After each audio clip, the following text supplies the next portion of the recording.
Öz eneden emçek enege.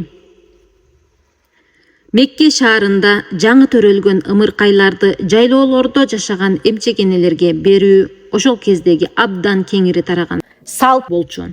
Себеби Мекке аябай ысык шаар болгондуктан наристелер бул жерде тез эле ооруп калышы мүмкүн эле. Амина эне өзгөчө сүйкүмдүү жыпар-жыттуу наристесинин оорубай дени сак чоңоюшу үчүн эмчек энеге муктаж болгонун түшүндү.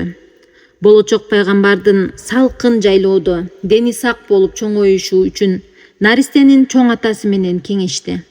Чоң ата Абдул-Муталиб анын оюн туура көрдү. Ошол күндөрү Бадия деген жайлоодон Меккеге эмчек энелер келип калышты. Алар меккелик наристелерди жайлоого алып кетип, дени сак чоңойтуп, багып берүү үчүн келишкен эле. Алардын баары тең издеген наристелерин таап, ата энелери менен сүйлөшүп жатышты. Ал эми чоң ата Абдул-Муталиб болсо небересине эмчек эне таба албай жатты. Эмчек энелердин көбү жүзүнөн нуру тамылжыган наристе Мухаммед саллаллаху алейхи вассаламдын атасы жок болгондуктан аны алгылары келген жок.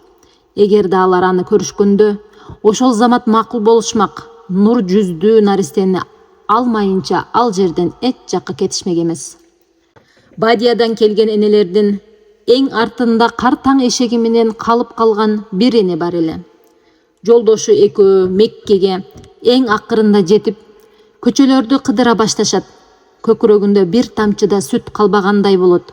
Себеби узак сапарда тамак аштары түгөнүп, ачка болуп алсырап калышкан. Алар узун жолдун азабын тартып, кыйналып келишет. Картаң эшеги да, кынжыйган картаң төөсү да ачкалыктан баса албай, жыгылып туруп Меккеге араң жетишет. Ошентип алар шаардын көчөлөрүндө өздөрүнө наристе издеп жүрүштү. Кедей эмчек эне менен эмчек эне издеген Абдул-Муталиб капысынан кезигип калышты. Чоң ата эмчек энеге жакын келип, "Каяктыксың?" деп сурады. "Бадиялыкмын" деди эмчек эне. "Атың ким?" "Халима" деп жооп берди кедей эне. Анын сылык жана жагымдуу сүйлөгөнү чоң атанын купулуна толуп, көңүлүн көтөрдү. "Бул жакшы ат. Атыңдын мааниси сылык, жумшак, мүнөздүү дегенди билдирет" деди. Халима күлүмсүрөдү. Маңдайында турган киши ушунчалык мээримдүү жана ак көңүл адам эле. Абдул-Муталиб сөзүн улады. "Менин неберем бар. Атасы жок болгондуктан аны эч ким албады. Ага эмчек эне болосуңбу?" Халима таң калды. Үйүнө колу бош кайткысы келген эмес. Күйөөсү менен акылдашып, сунушту дароо кабыл алды. Чоң ата аларды үйүнө ээрчитип барды. Жүзүнөн нуру төгүлгөн наристе Мухаммед саллаллаху алейхи вассалам аппак ороосуна бөлөнгөн бойдон сүйкүмдүү мемиреп уктап жаткан эле. Эмчек эне үйгө кирээри менен жанга жагымдуу өзгөчө жыпар-жыт сезилди. Жүрөгүн жылуу сезим каптап, кубаныч пайда болду. Эмчек эне жылдыздай жанган Мухаммед саллаллаху алейхи вассаламды көрүп, анын сулуулугуна, анын сөз жетпей турган ажарына таң кала карап, эс учун жоготуп кое жаздады.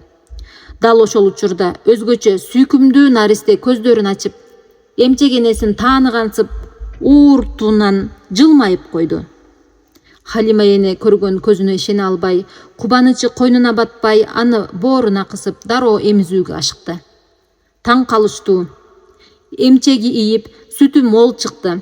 Чындыгында узак жолдун азабын тартып, абдан кыйналгандыктан сүтү чыкпай калган эле. Дүйнөдөгү эң бактылуу эне Амина өз кан жанынан бүткөн чырактай жанган наристесин өөп жыттагылап, ага эмчек эне табылганы үчүн абдан кубанды.